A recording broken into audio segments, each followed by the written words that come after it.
नवरात्रों में लोगों को आजकल अखंड ज्योत जलाने का बड़ा ट्रेंड सा चल गया। कई बार क्या होता है, घर में भी कोई प्रेजेंट है, ठीक है, रहते हैं घर में लोग, लेकिन अचानक से बुझ जाती है। क्या संकेत होता है इसका? लेकिन अखंड ज्योत का पहला नियम ये होता है कि आप घर खाली नहीं छोड़ सकते। तो माँ को सबसे प्रिय अपना श्रृंगार होता है। उसमें भी लोग कैसे कटौती करेंगे, वो 10-10 रुपए वाला पैकेट ले आएंगे और फिर बोलते हैं साधु के मंदिर वाले तो अपने लिए मंगा रहे हैं। अच्छा, बहुत सारे लोग हैं जो मतलब भगवान शिव को अपना गुरु मान के अपनी साधनाएं शुरू करते हैं। आपने तो शिव जी को गुरु बना लिया, उन्होंने आपको शिष्य रूप में एक्सेप्ट किया नहीं, कैसी है की। मनसा माँ की पूजा करने से घर में भी चोरी के योग खत्म हो जाते हैं। मनसा माँ अपने आप में ही बहुत उग्र शक्ति है, बहुत उग्र शक्ति है। 100 देवियों का गुस्सा एक तरफ और एक काली का गुस्सा एक तरफ, 100 कालियों का गुस्सा एक तरफ और एक मनसा का गुस्सा एक तरफ। क्या नवरात्र में जवारे उगाने का एक तरीका है, कलश स्थापना करने का एक तरीका है, ज्योत स्थापना करने का एक तरीका है। तो जब उस तरीके से तो किया नहीं, चलो तरीके छोड़ो, अब भाव भी नहीं है। अरे नंगे पैर जाने से कुछ नहीं होता, भगवती ऐसे ये सब नहीं देखती। भाई मैं अपनी इच्छा से अपने आप को कष्ट दे रहा हूँ तो उससे मेरे कितने सारे कर्म कट जाएंगे, ये बात क्यों नहीं समझते हैं लोग। कृष्णा ने बोला था कि कलयुग के टाइम पे घर घर काली खेलेगी। जब जागरण वगैरह होता है तो बोलते हैं कि माता आ गई है। क्या सही में मतलब मुझे तो नहीं लगता कि माता आती है, लेकिन इसके पीछे की साइंस या लॉजिक क्या होता है? क्या साइकोलॉजिकल होता है या रियल में कुछ ऐसे गण होते हैं जिनको सहन नहीं कर पाते और ऐसा बिहेवियर हो जाता है? अभी मैंने इस चीज को बीच में बोला, शक्तियां जो तुम पहले से लेके आए हो, अब पिछले जन्म में तुम्हारे शरीर में कोई शक्ति थी या तुमने साथ रखी थी, वो शक्तियां तो एक्यूमुलेट इस शरीर में भी होगी क्योंकि वो आत्मा के साथ आई है पूरी तरीके से।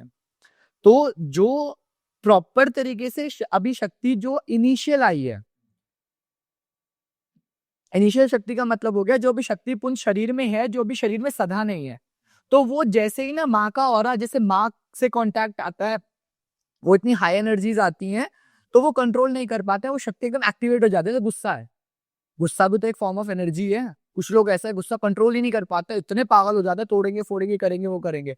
तो वो एक गुस्से की एनर्जी है। सेम ये जो शक्तियां होती, अब एक छोटी सी बात बताओ, आप ये बात आप माता से रिलेट मत करो, सिर्फ शक्ति से रिलेट करो। जो लोग ऐसा सब करते हैं, ठीक है, उन पे अगर जेन्युइनली उनका शक्ति पुंज इतना जागृत है तो वो आपके आगे पीछे का सब बता देंगे। वो आग में कूद, पहाड़ों में जाके देखो आप, आग में कूद जाते हैं, तलवारों पे चलते हैं, जीभ काट लेते हैं। बाद में दर्द होगा जब शक्ति चली जाएगी या शक्ति शांत हो जाएगी, उस टाइम पे उन्हें कुछ महसूस नहीं होता, आग पे हाथ रख देंगे। तो फिर क्या होता है, फिर वो अब इस चीज, ये तो नॉन ह्यूमन थिंग्स हो गई ना। फिर ह्यूमनली चीज तो है ही नहीं, वो इंसानों की चीज तो फिर वो है ही नहीं। तो कुछ तो अलग है ना, कोई तो शक्ति आई। अब अच्छी मान लो चाहे बुरी मान लो, देखो शक्ति रावण के पास भी थी, शक्ति भगवान राम के पास भी थी, शक्ति कंस के पास भी थी, शक्ति भगवान कृष्ण तो के पास भी थी। तो अब पॉजिटिव मान लो चाहे नेगेटिव मान लो, शक्ति शक्ति होती है। अब अपने कर्म में बार बार कर्म कर्म कर्म की बात क्यों करो, शक्त की बात, इच्छा की बात क्यों करो। 3 शब्द आते हैं, शक्ति, शक्तिमान और शक्त। छोटी सी स्टोरी है, एक इंसान बहुत बीमार हो गया, पड़ा था बिस्तर पे, उसका एक दोस्त आया बाहर, गेट से बोलता है कि भाई आजा जरा बाहर चलते हैं। भाई मेरे अंदर शक्ति नहीं है बिल्कुल भी कि मैं नहीं आ सकता। तो उस टाइम पे क्या है, उसके पास शक्ति ही नहीं है, शक्त है, इच्छा है उसकी आने की।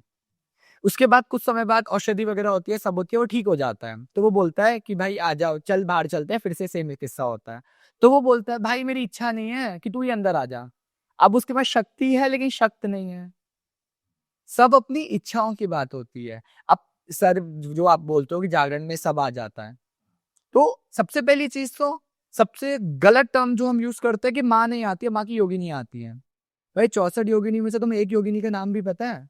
काली खुद एक योगिनी है, माया योगिनी है, भद्रकाली योगिनी है, कालका योगिनी है, फिर तुम्हारी धूमावती योग। धूमावती माँ योगिनी है। सारी तो योगिनी है, ये छोटी है। माँ के 64 फॉर्म्स हैं ये, सिर्फ कि एक देवी ने अपने अलग अलग टाइम पे अलग अलग फॉर्म्स ले लिए। तुम कैसे योगिनियों को इतना छोटा बोल सकते हो? सबसे पहले अगर कुछ कोई करेगा ना तुम्हारे साथ गलत, तो वो योगिनियों के जो पीछे के गण हैं, जो उनके साथ रहती है। हम तो डाकिनी शाकिनी से भी बहुत छोटे हैं, हम तो उनके पैरों के नाखून के बराबर नहीं है। देवी को तो छोड़ ही दो।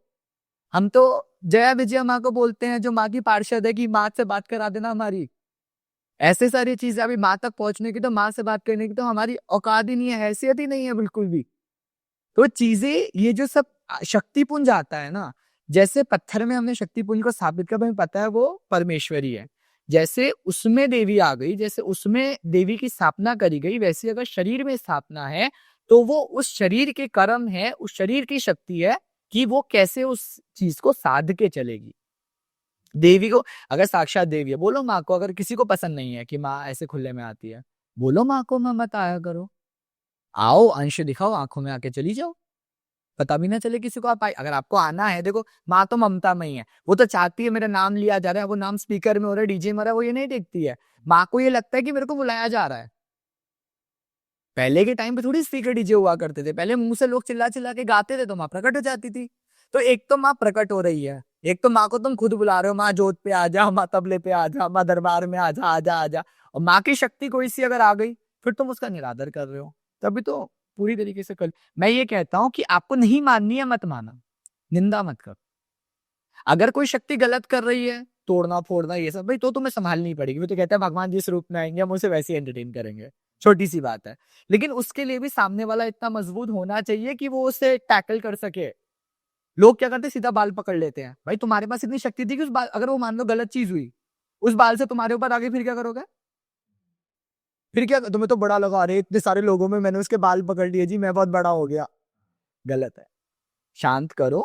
और जो जो उस स्थान का अधिकारी है, वो उसका अधिकार बनता है, क्योंकि वो माँ की सेवा में है, वो कर सकता है कि भाई कोई बदतमीजी कर रहा है, गलत कर रहा है, जल दो, शांत करो। नहीं शांत हो रही है, जो भी उनके पास तरीके हैं शांत करने के, वो शक्ति को शांत करा सकता है। लेकिन किसी थर्ड पर्सन का उसमें हाथ नहीं हो सकता। सिर्फ क्षेत्र के जो उस स्थान का अधिकारी है, वो उस चीज को कर सकता है। और माँ आ रही है, शक्ति आ रही है, तो उसमें प्रॉब्लम क्या है? लोगों को प्रॉब्लम क्या है? देवी के स्थान पे अगर हम बोल रहे हैं देवी आ रही है, तो प्रॉब्लम कुछ, किसी को सर घुमाने का शौक तो है नहीं, छोटी सी बात। कोई तो है नहीं कि आया सर घुमाने लग गया और उसे बड़ा मजा आया जी, मुझे बहुत अच्छा लगा सर घुमा के। तो आई है शक्ति, अगर वो नाच के खेल के चली जा रही है, तो किसी को प्रॉब्लम क्या है? अच्छा, एक सवाल ये है कि हर किसी में क्यों नहीं आती है? जिन लोगों में आते उनका क्या खास रहता है? यही तो बात है ना, कुछ लेके आए थे ना पहले से, कुछ तो लाए हैं वो पहले से, कि उनके शरीर पे शक्ति साक्षात चल रही है, शक्ति पुंज उनके अंदर है। हर किसी के अंदर आ जाएगी, फिर उसकी वैल्यू क्या रह जाएगी? वैसे आजकल तो माँ हर किसी पे आती है। ये बात मैंने बहुत कॉमनली देखी, माँ ने कलयुग में, वैसे ये बात मैंने कहीं सुनी थी, पढ़ी नहीं है, कि कृष्णा ने बोला था कि कलयुग के टाइम पे घर घर काली खेलेगी। अब ये सरकास्टिक बोला था उन्होंने, या रियल में बोला था, या कैसे बोला था, ये मैंने कहीं सुना था बस। ये सही है या गलत है? ये माँ की माया है सारी की सारी। हम कहते हैं ना कि 10 बुरों में एक अच्छी की पहचान नहीं होती। तो ये दुनिया और माँ कॉम्प्लिकेट करती जा रही है, जैसे जैसे हमारे कर्म खराब होते जा रहे हैं। अब जैसे मार्केट में बहुत सारे तांत्रिक हैं, तंत्र है, और उसका गलत तरीके से उपयोग करते हैं, तो वो भी कहीं ना कहीं माँ काली के साधक हैं। देखो साधक, मैंने भाई, अब देखो ये वाले साधक कौन होते हैं ना, जिन्होंने जबरदस्ती से चीज को साधा है। ये क्या मैं आपको बोलूं, कैंची से समझो। जो जो साध लिया ना, ये कैंची है। अब ये कैंची, जैसे मान लो मैंने भेज दी किसी को, भाई इसका बुरा करके आ, तो वो कैंची चलेगी और उसको काट देगी। लेकिन अगर मैंने उस शक्ति को प्रॉपर तरीके से नहीं संभाला, मैंने कोई गलती कर दी, तो वो मेरे को काटने से पहले भी नहीं सोचेगी। हमें तो दिखता है कि उसने गलत कर दिया, पर उस साधक के साथ क्या क्या चीजें हुई, हमें वो चीज नहीं दिखेगी, क्योंकि वो शक्ति है सिर्फ। अब रावण के साथ क्या हुआ, बहुत, ये तो क्योंकि एग्जाम्पल ये है कि वो बेसिक्स है, सब जानते हैं उनके बारे में। उन्हीं को काट दिया ना बदले में। पहले कितनी 10 महाविद्या सिद्ध थी रावण के पास, 10 की 10 महाविद्या सिद्ध आज तक शायद ही कोई कर पाया होगा। जिस इंसान के पास 10 महाविद्या सिद्ध थी, उसका अंत इतना बुरा हुआ क्यों? अपने कर्मों की वजह से। तो जो ये तंत्र कर रहे हैं, मंत्र कर रहे हैं किसी का बुरा करने के लिए, उनके कर्म उसी तरीके से ऐड हो रहे हैं। मान लो मैं किसी को गोली मार दूं, वो तो मर गया, लेकिन क्या मेरे कर्म ऐड नहीं हुए? वो सेम जैसे फिजिकल वर्ल्ड है, वैसे स्पिरिचुअल वर्ल्ड है। मैं किसी का अच्छा करने के लिए अपने तंत्र का यूज करूंगा, तो वो अच्छा हो जाएगा, तो मेरे कर्म अच्छे हो जाएंगे, वो मेरे कर्मों में ऐड होगा। लेकिन अगर मैं किसी का बुरा करने के लिए करूंगा, तो मेरे कर्मों में वैसा ऐड हो जाएगा। तो जो लोग साधना की तरफ बढ़ते हैं, जैसे महाविद्या की साधना करते हैं, या और उसके साइड बाय साइड वो अपने बुरे कर्म भी कर रहे हैं, तो क्या ये दोनों चीजें पैरेलल चल सकती हैं, साधना और बुरे कर्म? तो और जो बुरे कर्म है ना, वो 10 टाइम्स ज्यादा बुरे हो जाएंगे। तुम एक तरफ तो मान लो, छोटी सी बात है, मैं ही हूं मान लो, मेरे को, मेरे सामने कोई ड्रिंक कर रहा हो, नॉनवेज खा रहा हो, मेरे को नहीं चलता, बिल्कुल नहीं चलता है। अब आप यहाँ पे हो, आप यहाँ पे जो मर्जी करो, ठीक है, मुझे नहीं दिख रहा, मुझे नहीं कुछ हो रहा, मैं हूँ, मेरी प्रेजेंस नहीं है। अब मैं यहाँ के बैठ गया, अब मेरे सामने आप बॉटल लेके बैठ जाओ या नॉनवेज लेके बैठ जाओ, तो मैं ज्यादा गुस्सा होऊंगा या ऐसे बोला चल कोई बात? ज्यादा गुस्सा हो गया। तो ऑब्वियस बात है ना। वो जब तक बुरे काम बिना माँ को लेके कर रहे थे, तो कर रहे थे, वो उनके नॉर्मल कर्मों में ऐड हो रहा था। ये बुरे काम है भाई, जैसे कर्म जो नियति का फेर है वैसे चल रहा था। माँ को बुला के बैठाया, उनके सामने बुरे काम कर रहे हो भाई, वो फाड़ के फेंक देगी। माँ है, ठीक है, मैं मानता हूँ, मेरी माँ बहुत सबसे सब लोगों से पहले होगी। लेकिन भक्ति भाव तो उनका माँ के लिए अलग है। भक्ति कहाँ है फिर? ये तो सूडो भक्ति हुई ना। जो भक्ति तुम्हारे कर्म नहीं सुधारती है वो सूडो भक्ति है, पूरी तरीके से वो फॉल्स भक्ति है। भक्ति सबसे पहले कर्म सुधारती है। भाई माँ है ना, डर आ गया मन में, माँ देख रही है। सबसे बड़ा यही तो मैंने आपको सबसे पहले आपने बोला समर्पण कैसे होता है, मन में यही आता है कि माँ देख रही है, भाई ये चीज नहीं करनी। माँ को अब मान लो मेरे से कोई चीज है, मेरे से कंट्रोल नहीं हो रही है, कि मेरे को मान लो मैं ड्रिंक करता हूँ, वो ड्रिंक कंट्रोल नहीं हो रहा है, ऐसा मान लो, नहीं करता हूँ वैसे लेकिन ये चीज है कि नहीं कंट्रोल हो तो माँ को बोलूंगा, माँ मेरे से ये चीज कंट्रोल नहीं हो रही है, हेल्प करो मेरी उस चीज को कंट्रोल करने में, तो माँ हेल्प करेगी। अब मैं लगा पड़ा दिन रात पूरी तरीके से थोड़ी वो हेल्प करेगी, वो तो और बताएगी, हाँ बेटा इधर बताती हूँ तेरे को, ये रह गया बस जीवन में। ये चीजें हम भक्ति, ये जो जिसके कर्म नहीं सुधरे वो भक्ति लाइन में आगे नहीं बढ़ सकता, ये फैक्ट है। कर्म पूरी तरीके से साफ होने चाहिए, तभी आप भक्ति लाइन में आगे बढ़ सकते हो, तभी सिद्धि, भगवान की भक्ति और भगवान आपको पूरी तरह मिल सकते हैं। आपका भक्ति भाव मार्ग था या फिर साधना मार्ग?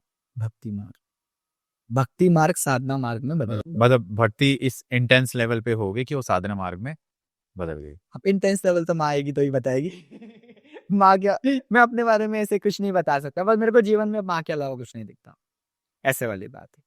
पहले मैं पहले भी बोला, पहले कृष्णा से मेरे जीवन की जर्नी स्टार्ट हुई थी, क्योंकि हम ब्रजवासी हैं। उसके बाद कृष्णा ने ही अपनी योग माया से मुझे माया माँ की तरफ झुकाया पूरी तरीके से। अब माँ के अलावा मुझे दुनिया में कोई नहीं दिखता, ये मेरे सब खानदान वाले जानते हैं, सब जानते हैं ये बात, कि मुझे माँ के अलावा कोई नहीं दिखता।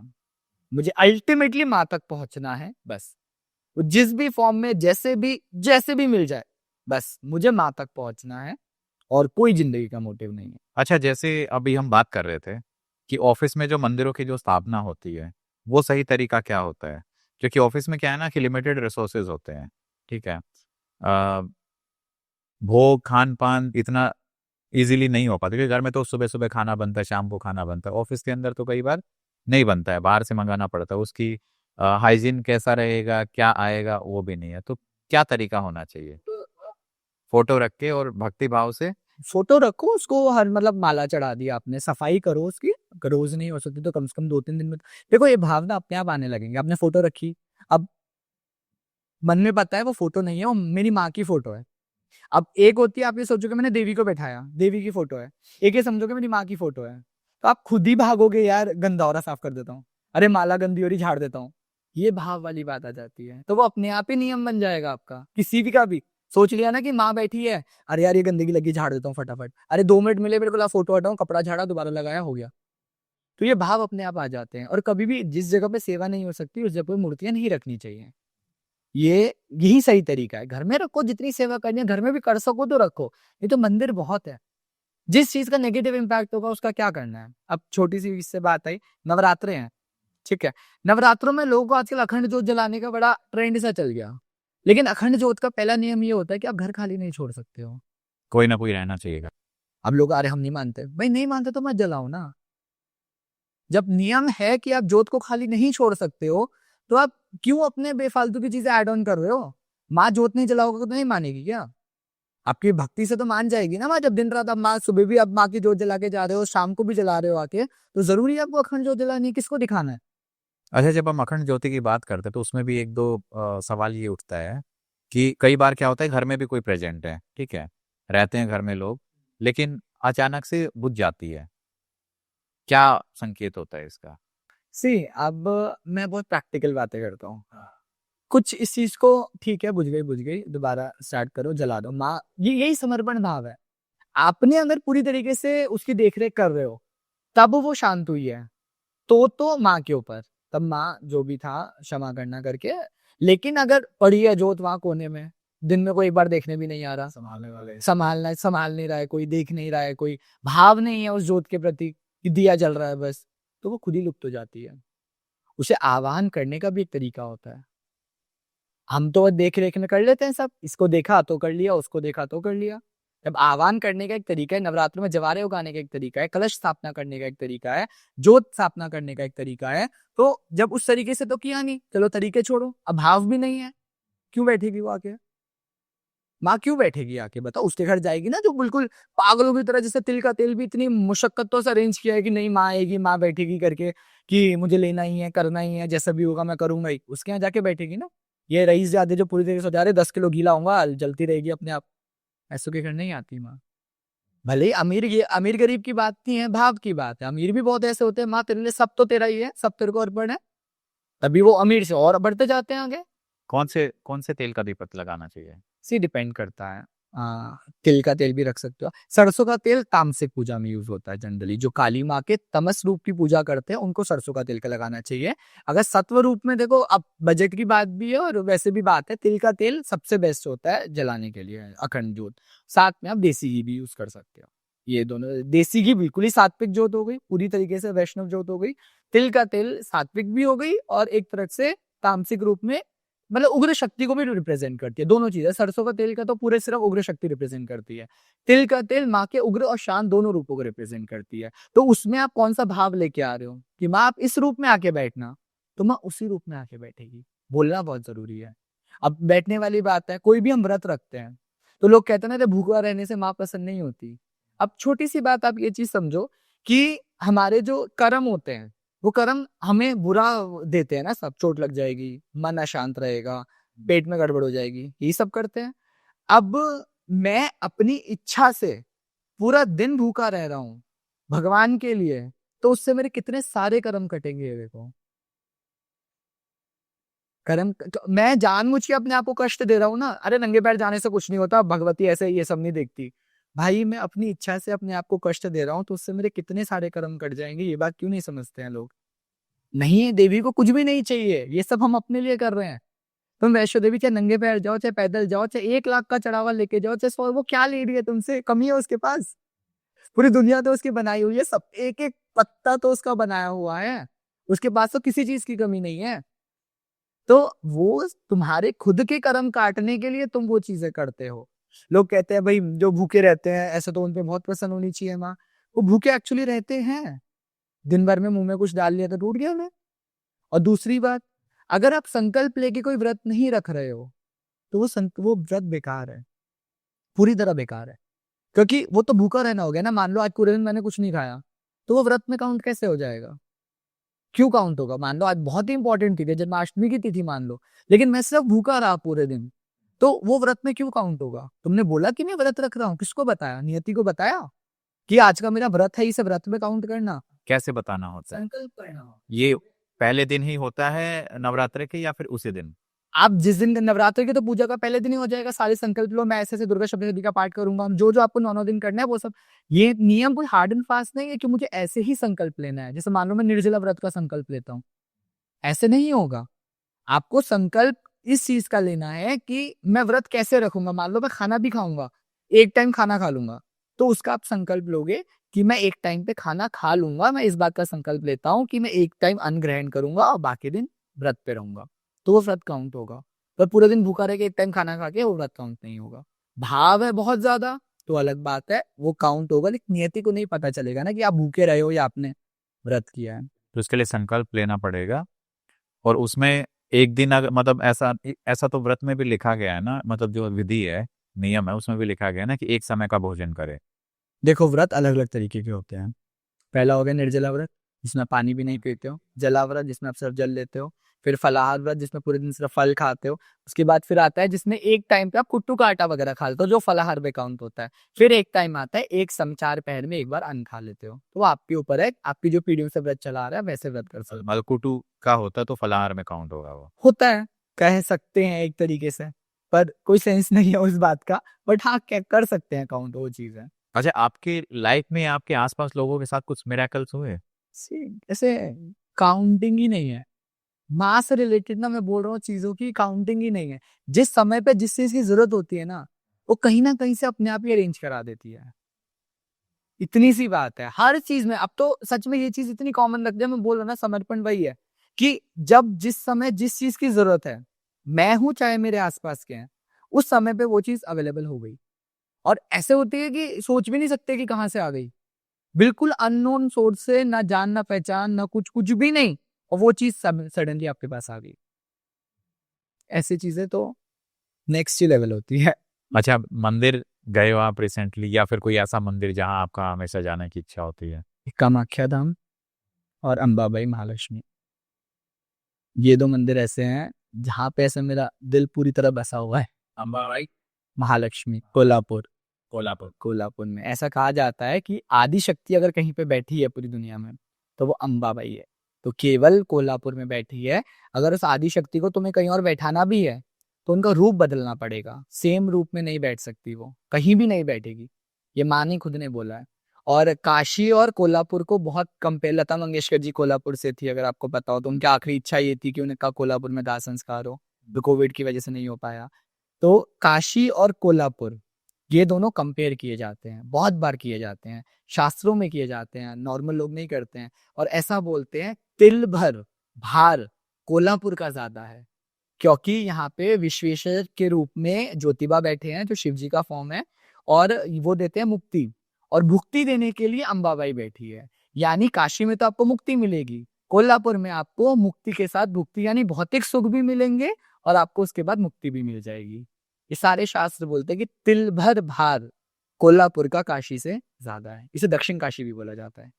उत्तर काशी उत्तराखंड में, फिर काशी, फिर दक्षिण काशी कोल्हापुर को बोला जाता है। कि यहाँ साक्षात माँ जगदम्बा है। जगदम्बा बैठी, आदि शक्ति अगर बैठी है तो वो कोल्हापुर में बैठी है। यहाँ पे माँ की 51 शक्तिपीठों में से भी एक है, और यहाँ पे माँ के 3 नेत्र कहे जाते हैं। जो त्रिनेत्र माँ के गिरे थे वो करवीर में गिरे थे, उसे करवीर क्षेत्र बोलते हैं। लेकिन नेत्र तो ये नैना देवी जो मतलब ये 51 शक्तिपीठों में नहीं आते, 108 शक्तिपीठों में आते, कल्प भेद के हिसाब से है। 4 हमारा सतयुग, त्रेता, द्वापर, कलयुग, ये एक बार नहीं हुआ है ना, ये कितनी कितनी बार हुए हैं। ये तो अब कलयुग खत्म होगा फिर सतयुग आएगा, फिर सतयुग की सती माता की कथा होगी, फिर से माँ के इतने हिस्से होंगे। तो ऐसे करते करते ऐसा कहा जाता है कि एक बार, अभी तो सती माता कनखल में हुई थी हरिद्वार में, दक्ष का, ऐसा करवीर के महात्म्य में लिखा है कि एक कल्प में माता सती करवीर में भी सती हुई थी। उससे कोपेश्वर महादेव का प्रादुर्भाव हुआ था, जो आज भी वहां पे प्रेजेंट है। जैसे यहाँ पे दक्षेश्वर महादेव है, वैसे वहां पे कोपेश्वर महादेव है, कि भगवान शिव के कोप से जो महादेव प्रकट हुए थे वो कोपेश्वर महादेव थे। तो कल्प के हिसाब से ये चीजें बदलती रहती है। 51 शक्तिपीठों की खोज अभी वहां पे जारी है। 51 शक्तिपीठ ऐसा कहा जाता है, करवीर में 51 शक्तिपीठ भी मौजूद है माँ के। करवी जगह है। करवीर क्षेत्र जैसे व्रत क्षेत्र, वैसे कोल्हापुर को करवीर क्षेत्र बोला जाता है। कोल्हापुर जो मैं आपको बता रहा हूँ करवीर क्षेत्र बोला जाता है। यहाँ पे अंबाबाई बैठी है। अंबाबाई ये कोल्हासुर राक्षस को मारा था जब माँ ने, तो इसलिए उस क्षेत्र का नाम कोल्हापुर पड़ा और माँ के यहाँ बैठ गई। पहले के टाइम पे तो तिरुपति बालाजी और अंबाबाई को भी रिलेट किया जाता था। जो लोग कहते थे कि तिरुपति बालाजी में दर्शन करके अंबाबाई दर्शन करना जरूरी है, पद्मावती माता के दर्शन करना जरूरी है, साथ में अंबाबाई के दर्शन करना भी जरूरी है, तभी उनकी यात्रा पूरी मानी जाती है। ऐसा होता है। और कुछ ये लोक कथाएं हैं, वहां पे तो लोग डिनाई ही करते हैं, लेकिन तिरुपति से लोग आज भी माँ की साड़ी लेके आते हैं साल में एक बार। ये भी कथा है वहाँ की। अच्छा, तो मनसा माँ जो हरिद्वार में जो मंदिर है वो सिद्धपीठ है माँ का। माँ के 2 सिद्धपीठ है जो मेरे नोन में है। एक तो मनसा माँ हरिद्वार में बैठी, एक पंचकुला में मनसा माँ बैठी है। और मनसा माँ अपने आप में ही बहुत उग्र शक्ति है, बहुत उग्र शक्ति है। ऐसा जनरल सी बात हम लोग आप शाक्त बोलते हैं, 100 देवियों का गुस्सा एक तरफ और एक काली का गुस्सा एक तरफ, 100 कालियों का गुस्सा एक तरफ और एक मनसा का गुस्सा एक तरफ। वही काली बोला मैंने, प्यारी बहुत है पर जब तोड़ती है तो रज्जे तोड़ती है, तो मनसा और उसका 100 टाइम्स है। मनसा माँ भाई शिव जी की मानस पुत्री, कृपिरी इनकी कश्यप जी की पुत्री कही गई है। तो ये चीज है कि मनसा माँ का अगर ताला किसी चीज में लगा दिया गया, मनसा माँ साथ है, खुद ही ताले के रूप में बैठी है, कि माँ ने किसी चीज को लॉक कर दिया। आप देखो कि पुराने जो सब तिजोरी वगैरह होते थे उन सब में नाग होते थे, सब में नाग मिलेंगे, चाहे छोटे से छोटा ट्रेजर हो या बड़े से बड़ा कोई खजाने वाला हो, सब में नाग मिलेंगे आपको। तो नाग बंधन जो होता है उससे बड़ा कोई बंधन नहीं है। तो वही अभी जो लोग सुनेंगे, अगर वो लोग जो भी जिनको से डर लगा रहता है कि थोड़ा सा भी चोरी हो सकता है उनका कुछ भी, तो मनसा माँ की पूजा करो। अगर मनसा माँ ने अगर नाग बंधन लगा दिए तो फिर कोई कुछ नहीं कर सकता। तो मनसा माँ की पूजा करने से घर में भी चोरी के योग खत्म हो जाते हैं? कह सकते हो, पूरी तरह कह सकते हो, सामने आ जाती है एकदम, पर वो सिद्ध होनी चाहिए ना उस लेवल की। हाँ, उस लेवल की, लेकिन सिद्धि भी होने चाहिए। एक छोटी सी बात है, हम दुर्गा कवच पढ़ते हैं, कवच में साफ साफ लिखा है, जो भी भगवान शिव खुद बोलते हैं कि देवी पार्वती जो भी इसको डेली पाठ करेगा उसको धन धान्य पुत्र स्त्री घोड़े आदि 4 पुरुषार्थ अंत में सनातन मुक्ति तक प्राप्त हो जाएगी। लेकिन एक बार पढ़ने से थोड़ी हो जाएगी, सवा लाख जाप के बाद कुछ होना स्टार्ट होगा। 25-30 हजार के बाद कुछ शुरू होगा, वो भी जब भाव से, क्या पढ़ने से कुछ नहीं होगा। तो उस लेवल का अब आईएएस की तैयारी कर रहे हैं ना, एग्जाम पेपर देना है, पहले तो 1 साल तैयारी करिए ना, तब साल भर के बाद पेपर दिया, उसमें पास हो गए फेल हो गए, वो तैयारी पे डिपेंड करता है। तो पहले तो तुमने पूरा का पूरा उस चीज को पढ़ा, देखा, समझा, सुना, अगर वो पूरा सिद्ध हो गया तब जाके साल भर के बाद रिजल्ट देना शुरू करेगा, वरना लोगों की पूरी जिंदगी निकल जाती है, एक मंत्र पे भी नहीं होता। और लोगों की ये भी प्रॉब्लम होती है, उन्हें 1000 तरीके के मंत्र चाहिए जो वो एक बार जाप करेंगे, लेकिन लॉजिक ये बोलता है कि अब एक मंत्र को 1000 बार जाप करोगे तो वो सिद्ध हो जाएगा। ये सबसे बड़ी बात है। तभी मैंने बोला एक भगवान को, एक मंत्र को पकड़ लो, किसी को भी उसी का इतनी बार जाप कर दो, मैं इतना इतना रगड़ दो, इतना रगड़ दो, इतना रगड़ दो कि उसमें से चिंगारियां निकलने लगे और पूरा आग लगा दे। लेकिन उसका सही उच्चारण, क्योंकि कई बार क्या होता है कि जब स्पीड से करते हैं तो कुछ भावार्थ, मतलब जो वर्डिंग है वो कुछ चेंज हो जाती है। तभी तो बोलता है गुरु, मंत्र तो बिना गुरु के नहीं होता, मंत्र बिना गुरु के नहीं होता है। और आप कोई भी मंत्र करो, चाहे पंचाक्षरी हो, चाहे गायत्री मंत्र हो, चाहे आपका नवार्ण मंत्र हो, चाहे महामृत्युंजय मंत्र हो, जितने भी मंत्र है, शताक्षरी मंत्र, ये सारे मंत्र आपको अगर गुरु के द्वारा मिले हुए हैं तो ही करने चाहिए। आप वैदिक मंत्र और ये बीज मंत्र, वैदिक मंत्र जिनमें नमः लगा होता है, बीज मंत्र जिसमें सिंगल लेटर्ड साउंड होती है, वो आप बिना गुरु के नहीं कर सकते हैं, वो होठों के बाहर भी नहीं आने चाहिए। उनका लॉजिक ये है। लोग हैं पंचाक्षरी मंत्र शिव जी का ऐसे चिल्लाते हैं मंदिरों में, फिर महामृत्युंजय मंत्र ऐसे चिल्लाते हैं जैसे इन्हीं को आता है, बाकी किसी को कुछ नहीं आता। कौन सुन रहा है भाई? तुम मन में बोलोगे तो भी भगवान सुन रहा है। मंत्र तो मुंह से बाहर निकलना ही नहीं चाहिए। प्रणाम मंत्र कर सकते हो आप, जितने भी प्रणाम नमस्ते, जिससे नमस्ते आता है, वो सारे मंत्र आप कर सकते हो, कितनी भी बार, जोर से भी कर सकते हो, धीरे भी कर सकते हो, क्योंकि वो प्रणाम मंत्र है। लेकिन वैदिक मंत्र और बीज मंत्र आप जोर से नहीं कर सकते। जैसे माँ काली के ऐसे कौन से मंत्र हैं जो कोई भी आसानी से जप कर सकता बिना गुरु के? चालीसा, देखो मैं तो सबको चालीसा बताता हूँ। दुर्गा चालीसा, दुर्गा चालीसा में सारी देवियां आ जाती हैं। काली चालीसा भी कर सकते हो, उसमें कोई वो नहीं है, लेकिन दुर्गा चालीसा एक ऐसी चीज है कि आप उसे कितनी भी बार करो, कितनी भी तरीके से करो, एक तो सारी देवियों का उसमें उल्लेख होता है, और वो बिना गुरु के आप कितनी भी बार कैसे भी कर सकते हो, उसमें कोई दोष नहीं लगेगा, कितना भी। और बाकी माँ के प्रणाम मंत्र हैं बहुत सारे। सर्व मंगल मंगले शिवे सर्वार्थ साधिके शरण्ये त्र्यंबके गौरी नारायणी नमोस्तुते सर्वरूपे सर्वेसे सर्वशक्ति समन्विते वायवस्थाहि नौ देवी दुर्गे देवी नमोस्तुते ओम जयंती मंगला काली भद्र काली कपालिनी दुर्गा क्षमा शिवा दात्री स्वाहा स्वधा नमोस्तुते। ये सब प्रणाम मंत्र है माँ के। अगर हम बात करें कि हमें कैसे पता चलता है कि हमारे ऊपर देवी देवताओं की कृपा है? आपके कर्म साफ होने लगेंगे पूरी तरह से, आप उनसे डरने लगोगे। आप छोटी सी भी गलती करोगे ना, तो आपको पता है कि वो देख रहा है। जहां पता चल गया ना कि वो देख रहा है, तो आप वो गलती करने से पहले डरोगे। आप हर चीज उनसे पूछने लगोगे, मैं करूं नहीं करूं। पहला जो आंसर आएगा आपके पास, अगर वो आपके फेवर में है तो ठीक है, अगर वो आपके फेवर में नहीं है और फिर भी आपने वो चीज मान ली, ठीक है नहीं करूंगा, तब माँ साक्षात चलने लगती है, तब आमने सामने बैठ के बातें होती हैं। अंदर से आप अभी कोई क्वेश्चन पूछो, झट आंसर आएगा। दूसरों का आईना है वो गारंटी नहीं है, क्योंकि माँ अभी तुम्हारी है। तुम बोलते रहे अपनी माँ से पूछ, भाई अपनी माँ से मैं अपने लिए पूछूंगा ना, तुम्हारे लिए क्यों पूछूंगा? मेरी माँ है ना भाई, तुम मानते हो मेरी माँ है तो तुम्हारी है, तो तुम बनाओ उसे अपनी माँ। देवी तो सबकी है ना, हवा पानी तो सबको दे रखा है ना। अब तुम माँ को कितना लाड कर रहे हो भाई, रात रात को आंसू निकलते हैं माँ के लिए, तब मानो माँ तुम्हारी है। उसे पाने की अगर इच्छा इतनी प्रबल हो जाए ना कि बस वही है अब जो है, कि माँ कहाँ है, कहाँ है, कहाँ है, आजा आजा बात कर ले, मिल ले, बस तू रहना साथ। हर एक पूजा, हर एक मंदिर में, चाहे कितनी प्रॉब्लम्स क्यों ना हो रही हो, अगर मुंह से सिर्फ ये निकले ना कि तू रहना साथ, तो समझ लेना कि इसकी कृपा है। तो ये थ्रू ड्रीम्स होता है या फिर नॉर्मल भी? सी जब आप एक लेवल पे पहुंच जाते हो तो आपको हर चीज में दिखेगा। और उस लेवल तक पहुंचने के लिए क्या करना पड़ता है? समर्पण, केवल समर्पण। और वो कैसे किया जाए? बस फिर अपना कुछ नहीं है, जो है उसका है, कर्म सुधारने हैं पूरी तरीके से। कि हमारे कर्म, मान लो एक छोटी सी चीज है, मंदिर जाते हो, पहले तो एक भगवान से शादी करो, पहले तो वो बहुत जरूरी है। अभी जब तक कमा रहे हो तो 10 लड़के अच्छे लग रहे हैं, 10 लड़की अच्छी लग रही है, ऐसी 10 देवता अच्छे लग रहे हैं, ठीक है, लेकिन ऐसा नहीं होना चाहिए। आपने एक देवता को, तत्व सब एक ही है। अब देवी भागवत पुराण में साफ साफ लिखा है, ब्रह्मा विष्णु महेश शक्ति, इनने किसी ने भी अगर भेद किया तो वो महापाप का अधिकारी है। अब बहुत सारे संप्रदाय ऐसे होते हैं जो दूसरे के एग्जिस्टेंस में भी सवाल उठाते हैं, हमारे शास्त्र में तो ऐसा बिल्कुल नहीं है। साफ साफ लिखा है देवी भागवत पुराण में कि ब्रह्मा विष्णु महेश और शक्ति में जिसने भेद भी किया वो महापाप का अधिकारी है। तो फिर कैसे कोई देवी देवता अलग हो गया? अब आपने जिस देवी देवता को अपना बना लिया, उसमें सारे देवी देवताओं में उसको ढूंढो बस। सारे देवी देवताओं, ये माँ का ही रूप है। माँ ने ही एक लीला में अपने आप को ऐसा बनाया है, माँ ने ही एक लीला में अपने आप को ऐसा बनाया है, माँ ने ही एक लीला में अपने आप को ऐसा बनाया है।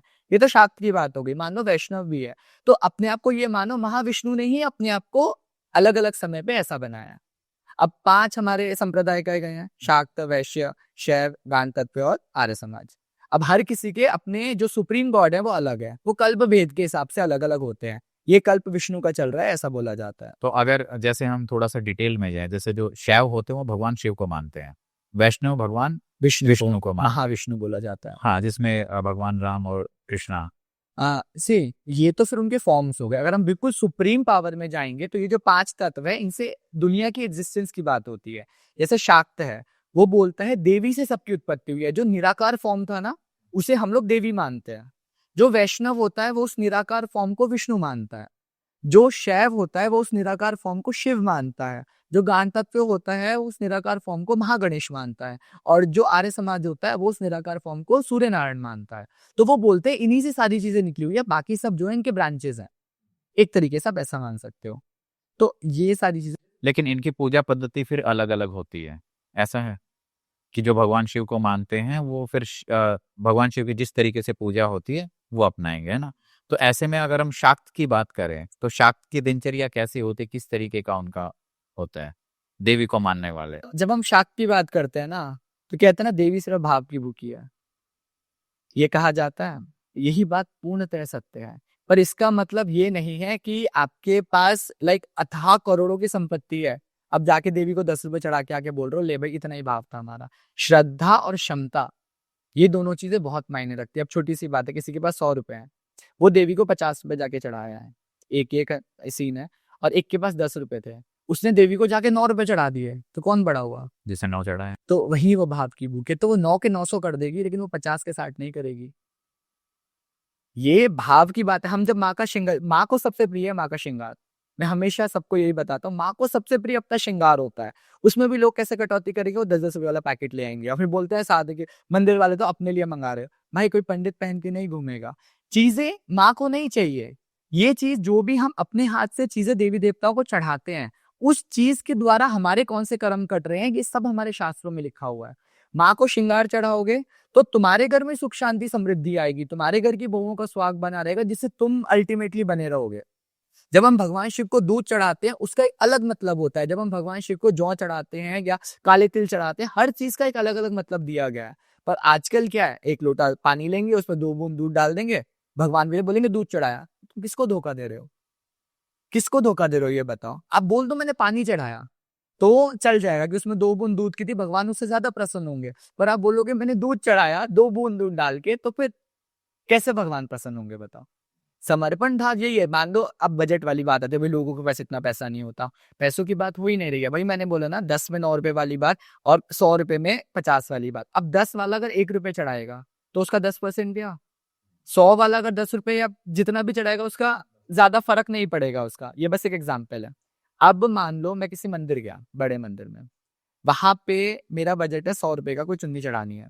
अब एक वो बंदा होगा जो बोलेगा भाई ला चुन्नी दे दे 100 रुपए, कोई हाँ 100-150 रुपए की थाली बना दे, लेके मैं ले जाऊंगा मंदिर में। एक वो बंदा है भाई मेरा 100 रुपए का बजट है, इसमें तो चुन्नियां दिखा तेरे पास कौन कौन सी है। हाँ मेरी माँ पे ये अच्छी लगेगी, हाँ मेरी माँ पे ये अच्छी लगेगी, हाँ यार ये चूड़ी माँ पे ज्यादा अच्छी लगेगी। वो एक जब समर्पण होता है ना, तो हम इमेजिन कर सकते हैं देवी को वो सब पहने हुए। हम साड़ी लेके जाते हैं ना, तो हाँ माँ ने कितनी खुशी से वो साड़ी पहनी होगी, हाँ देखिए चुन्नी माँ ने कितनी सुंदर ऐसे कितनी खुशी से ली होगी कि अपनी बहनों को, सब पति को, सब बच्चों को दिखा रही होगी, देख देख मेरा बच्चा लेके आया ये चुन्नी। ये सब भाव हमारे मन में आते हैं जब हम चढ़ा लेते हैं। अब चाहे वो हम जबरदस्ती लेके आते हैं, चाहे वो खुद से आते हैं, पर ये भाव हम लेके आते हैं खुद से कि हाँ मेरी माँ ने वो सारी चीजें पहनी है जो मैंने उन्हें दी है। सिर्फ ये नहीं है पंडित को दे दी, पंडित ने मूर्ति पे लगाई नहीं लगाई हो गया यार, पंडित ने तो चढ़ाई भी नहीं थी। वो चढ़ाने की तो बात ही नहीं है। जिस दिन टाइम तुमने खरीद ली, मंदिर में दे दी, खरीद ली तभी माँ ने ले ली भाई। वो तो मूर्ति तक पहुंची नहीं पहुंची वो तो एक अलग बात है। माँ बस इतनी सी बात बोलती है मेरे को कि तुम ना मतलब ये फिजिकल वर्ल्ड पे ध्यान मत दो, तुम अपने इमोशनल मेंटल वर्ल्ड पे ध्यान दो पूरे तरीके से कि तुम अंदर से कितना समर्पण भाव है। मंदिर तो लोगों के आश्रित है ना, मैं किसी के आश्रित नहीं हूँ। साफ सी बात है, जब माँ किसी के आश्रित नहीं है तो माँ किसी के आश्रित नहीं है। माँ के लिए भाव से तुमने थोड़ी सी चीज भी ली तो माँ वो उसी समय स्वीकार कर लेगी, उसी समय। जिस टाइम पे आपने ये भी मन, अब छोटी सी बात है कि कभी कभी सी बहुत सारे घर में फंक्शंस रहते हैं, कभी कभी बजट बहुत रहता है, कभी कभी कुछ भी नहीं रहता, और जब नहीं रहता है तब जो माँ चमत्कार करती है ना, वो देखने में मजा आता है, वही देखने में मजा है। भाई हमने करना है माँ आपके लिए, कैसे करना है वो आप जानो। कहीं ना कहीं से वो अरेंजमेंट्स ऐसे हो जाते हैं कि जैसा सोचा होता है एग्जैक्टली वैसा, ज्यादा नहीं बोलूंगा कभी, क्योंकि माँ सोचवाती ही उतना है जितना हो सकता होता है। जैसा सोचा है एग्जैक्टली वैसा का वैसा फ्रेम आउट हो जाता है, और बाद में भाई क्या, अनलिमिटेड ऐसी बातें हैं चमत्कार में, कितने किलो वो वाली बात है। मतलब मिलेगा उतना, जितने की जरूरत है उतना ही मिलेगा। एग्जैक्टली ये चीज, वो ये बुरे समय में ये चीज याद रखने वाली है। अगर समय बुरा चल रहा है तो वो आपको उतना देती रहेगी जितना आपको जरूरत है। जिस सब, मेरे को तो उतना ही मिला है, मैं तो साफ बोल रहा हूँ। जिस समय पे चाहे मेरी इच्छाएं हजारों की रही हो, वो 100 में ही देगी, क्योंकि मुझे उस टाइम पे उतनी ही जरूरत है, और मैंने उससे ज्यादा उससे मांगा भी नहीं कभी। रोना है उसके सामने रोना है, हंसना है उसके सामने हंसना है, कुछ कंप्लेन करनी है उसके सामने कंप्लेन करना है। कंप्लेन करने लायक हम अभी इतनी औकात नहीं है कि उसको कंप्लेन करें, क्योंकि अल्टीमेटली समझ आता है कि वो सही थी, हम गलत थे, हम एक्स्ट्रा कुछ मांग रहे थे उनसे जो हमें नहीं मांगना था।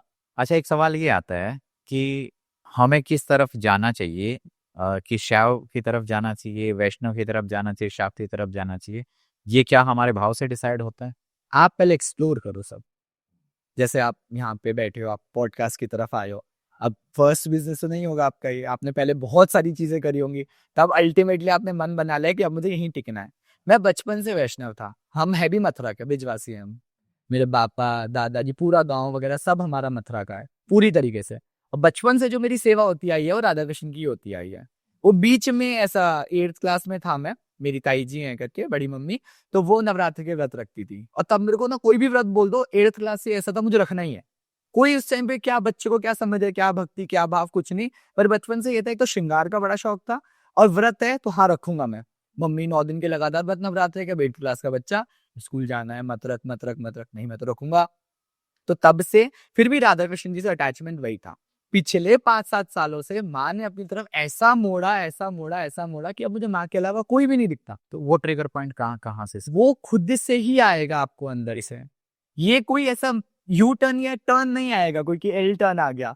वो कहते हैं ना कि चीजें ऐसे मिक्स मिक्स होती होती चली जाएगी कि बस बड़ा रास्ता था, वहां से जाते जाते एक तरफ ऐसे मुड़ गया कि अब आपको कोई चीज नहीं दिखेगी। तो आपकी लाइफ में ऐसा क्या होगा कि आप वैष्णव से शाक्त में आ गए? वैष्णव से ये कोई सर्टिफिकेट्स तो है नहीं। अभी भी मैं राधा कृष्ण जी की उतनी सेवा पूजा करता हूँ जितनी पहले करता था, पर मुझे अल्टीमेटली अब पहुंचना माँ तक है। एक वो होते ना, ललक मान लो, जिद मान लो, या जो होगी, जो चढ़ गया पूरी तरीके से। अब माँ के अलावा कोई समझ नहीं आता किसी में। जैसे मैं महाकाल मंदिर गया था जब, तो महाकाल मंदिर में भी सब लोगों ने दर्शन किए, शिव जी ऐसे लग रहे थे, मैंने कहा, शिव जी थे कहाँ वहाँ? मुझे पूरे पिंड में महाकाली के दर्शन हुए, साक्षात बैठी हुई दिखी पूरे पिंड में, ऐसे माँ काली के ही दर्शन हुए पूरी तरीके से। माँ चाहती थी ना वो दर्शन कराना, जब दिखती ही माँ है अब हर जगह। तो बाबा और माँ भिन्न नहीं है, कोई भी शक्ति भिन्न नहीं है। देखो ना विष्णु जी भिन्न है, ना शिव जी भिन्न है, ना लक्ष्मी माता भिन्न है, ना पार्वती माता भिन्न है, ना ब्रह्मा जी भिन्न है, ना ब्रह्माणी भिन्न है। सब एक ही है तत्व में, देखा जाए तो सारे के सारे एक ही है पूरी तरीके से। तो अभी तो प्रॉब्लम ये होती है लोगों को कि वो मंडे को भगवान शिव की पूजा करते हैं, ट्यूसडे को मंगलवार का व्रत रखते हैं, बुधवार को गणेश जी का करेंगे, सैटरडे को शनिदेव करेंगे, फ्राइडे को माता के पास चले जाते हैं, फ्राइडे को माता के पास, संडे को सूर्य देव को अर्घ दे देते हैं। तो बोलते हैं कि हम बहुत धार्मिक हैं। लेकिन क्या स्पिरिचुअलिटी लेवल पे उनका एक डायरेक्शन में जा रहे, मतलब भक्ति भाव डेवलप हो रहा है, या फिर वो ऐसे ही घूमते रहेंगे? क्या किसी देवी देवता की कृपा होगी?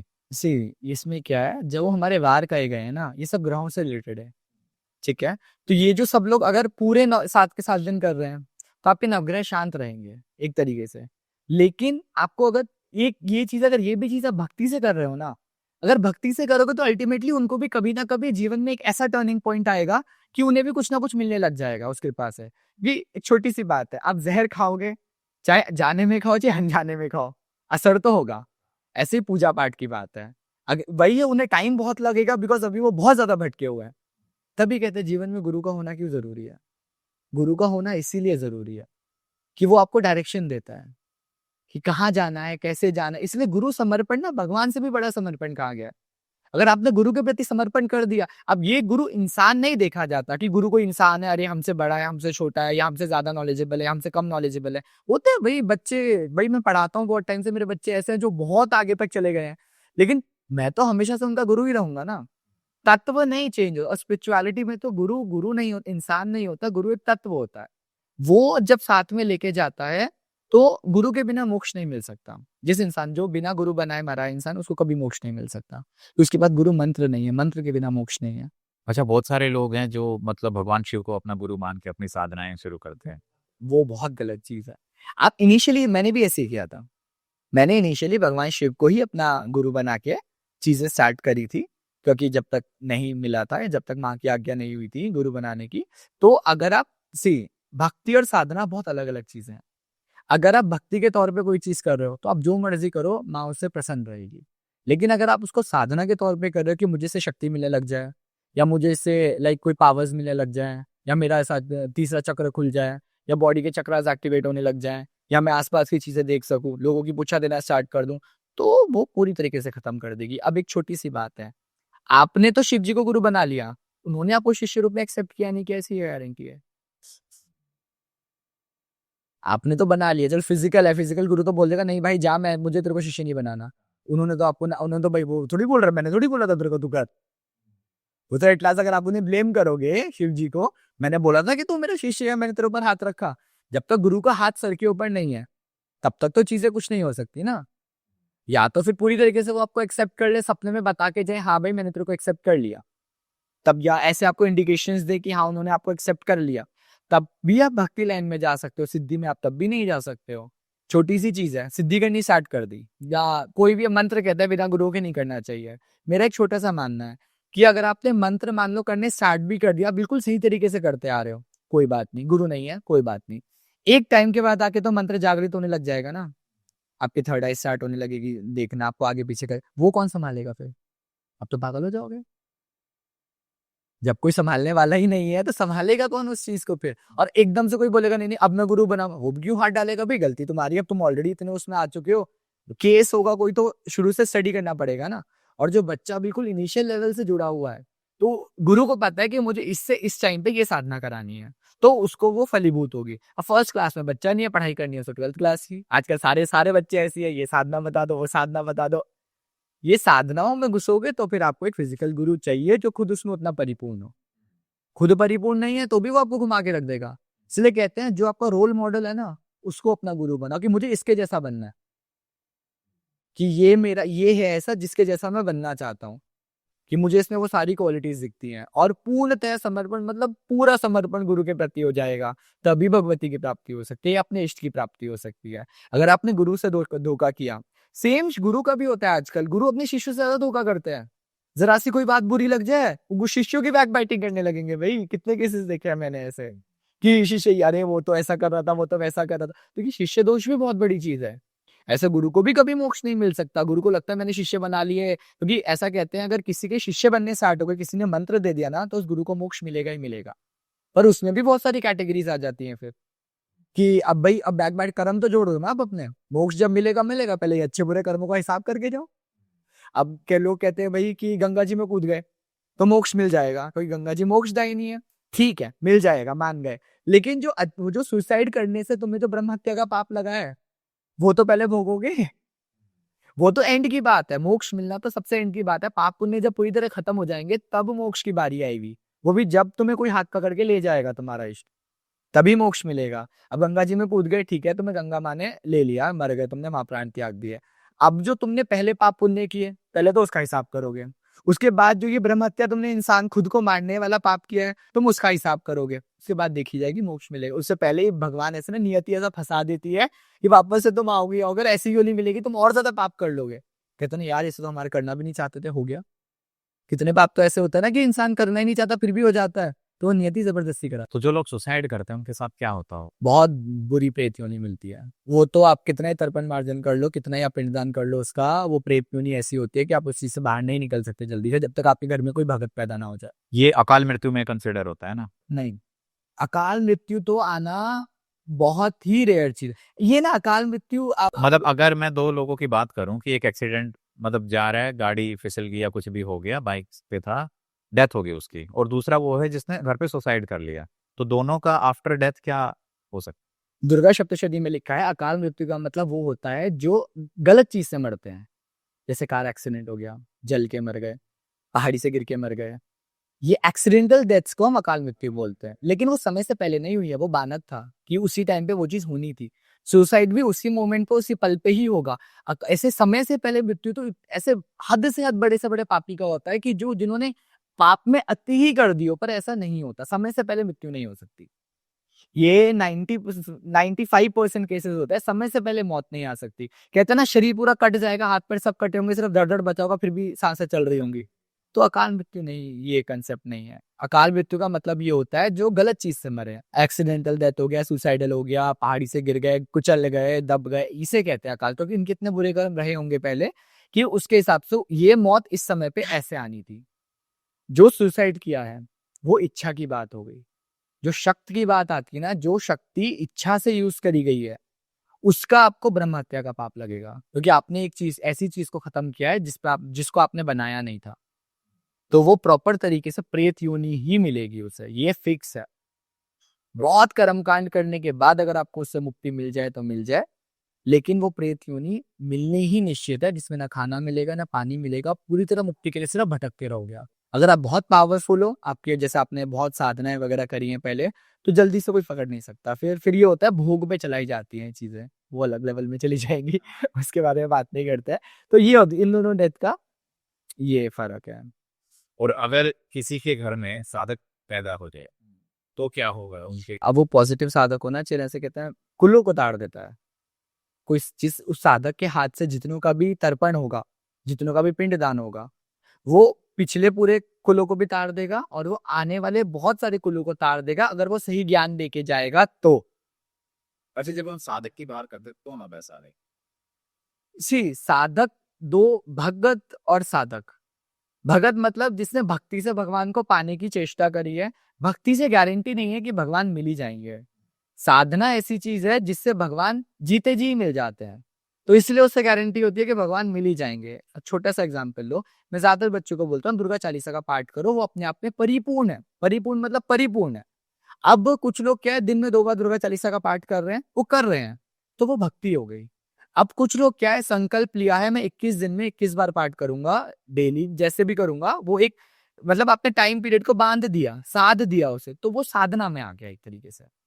मंत्र जाप है, ठीक है, रोज की 1 माला करूंगा, रोज की 11 माला करूंगा, कभी करी नहीं करी हो गया, वो भक्ति में आ गया। लेकिन मैं 41 दिन का ये संकल्प लेता हूं, मैं 41 दिन में 108 माला करूंगा डेली की, तो वो आ गया साधना में। जब हम पूरा अपने आप को, साधना मतलब बांधना एक तरीके से, कि आपने खुद को बांध लिया, बांधने के बाद वो चीज कर रहे हो, तो भगवान की प्राप्ति होना आसान हो जाता है। भक्ति में जो चल रहा है वो तो फिर एक समय पे आके अपने आप ही सिद्ध होती रहेंगी या हो जाएंगी जिस समय पे आके होंगी। मतलब भक्ति में टाइम लगेगा लेकिन वो भी सिद्ध हो जाएंगे। फिर आपको गुरु की जरूरत पड़ेगी, फिर भी भक्ति साधना में चली गई, जहां सिद्ध होनी स्टार्ट हुई चीजें, फिर आपको चीजें दिखने लगेंगी। अब या तो आपको अहंकार आ जाएगा, या तो फिर अगर सच लाइन सही रही, आपकी भक्ति सही रही, सिद्धि सही रही, तो आप गुरु की तरफ भागोगे। चाहिए फिर भी गुरु आपको, कोई भी इंसान होगा। भक्ति जब तक कर रहे हैं, कीर्तन कर रहे हैं, भजन कर रहे हैं, जागरण कर रहे हैं, बहुत अच्छी बात है। लेकिन मंत्र कर रहे हैं, चालीसा कर रहे हैं, स्तोत्र कर रहे हैं, शुरुआत में तो भगवती को प्रसन्न करने के लिए किया, लेकिन इनकी तो नेचुरल टेंडेंसी है कि समय के बाद सिद्ध होनी ही होनी है। जब सिद्ध होने लग जाएंगी, तब सबसे पहले आता है अहंकार। शक्ति अहंकार लेके आती है, लेके ही आती है, ये चाहे किसी की भी शक्ति हो।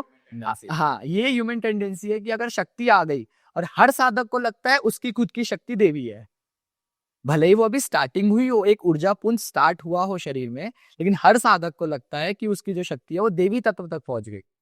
जबकि ऐसा नहीं होता। देवी तत्व को बनाने के लिए आपको उस पुंज को इतना ज्यादा साधना पड़ता है, इतना साधना पड़ता है, इतना साधना पड़ता है कि वो शक्ति जो है, जो पुंज है ना, वो ज्वालामुखी बन जाए पूरी तरीके से, और ऐसा ज्वालामुखी बने जो आपके कंट्रोल में रहे। तब तो वो साधना हुई। आपके कंट्रोल में नहीं है वो शक्ति बिल्कुल भी। देवी ऐसा है, किसी के शरीर पे नहीं आ सकती। देवी है कहाँ, कहाँ देखी आपने देवी, बताओ। अब वैष्णो देवी बोलते हैं माँ बैठी है, त्रिकुटा रानी वैष्णवी माँ, कहाँ है माँ बैठी, देखी कहीं मिली? वहां तो मतलब पिंडी स्वरूप पत्थर ही तो है। कहीं भी आप चले जाओ, माँ के पिंड है, माँ की मूर्ति है, माँ कहाँ पे है तो देवी कहाँ है, कहाँ से आती है और कहाँ चली जाती है, शक्ति कहाँ आती है और कहाँ चली जाती है, ये क्वेश्चन का आंसर है किसी के पास?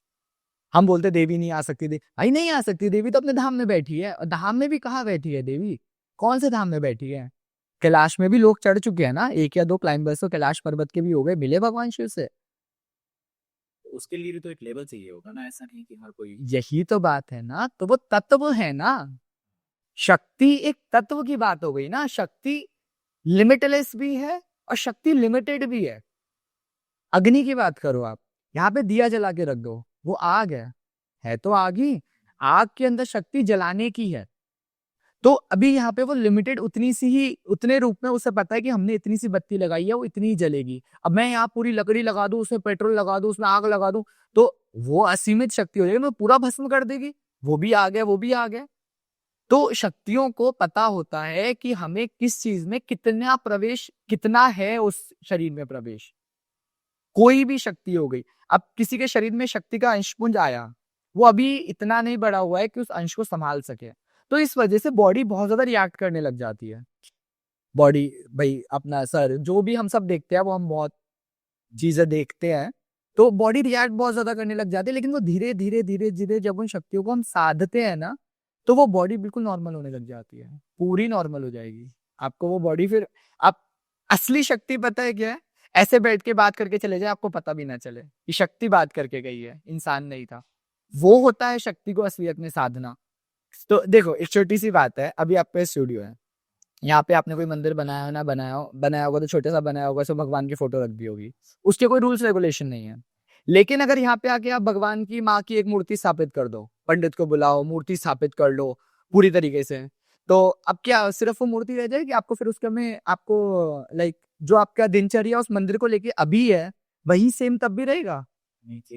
स्थापना करने के बाद तो आपको उसकी पूजा भी करनी है, सेवा भी करनी है, सुबह नहलाना भी है, कपड़े भी बदलने हैं, तीनों टाइम भोग भी लगाना है, सारे काम करने हैं।